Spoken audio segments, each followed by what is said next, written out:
Ni ada ikan lengat ya, dah dicuci bersih, dah buang tahi dia. Ada 2 biji bawang besar sedikit untuk tumis. Bawang putih tu 3 biji, halia tu setengah inci. Nanti dikisar ya, ada air asam jawa, ada cili kisar, ikut pedas masing-masing. Ikan lengat tadi tu digoreng.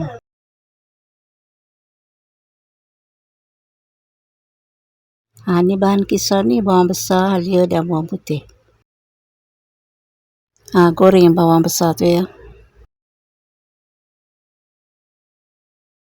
Masukkan bahan kisar tu. Cili kisar. Dimasak hingga pecah minyak.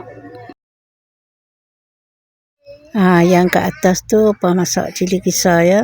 Dimasak hingga mendidih.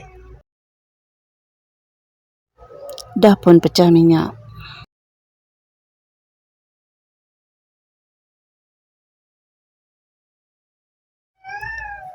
Masukkan sebut perasa, garam dan gula ya. Air asam jawa.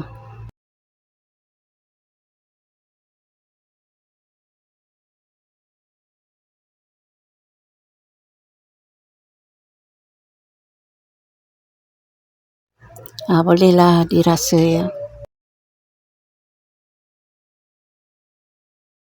Masukkan ikan yang digoreng tadi tu.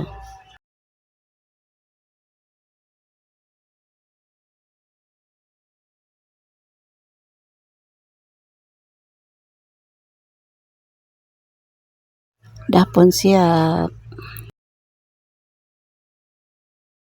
Ada ayam goreng, hati ayam goreng. Assalamualaikum warahmatullahi wabarakatuh. Jumpa lagi di lain video. Okay, bye-bye.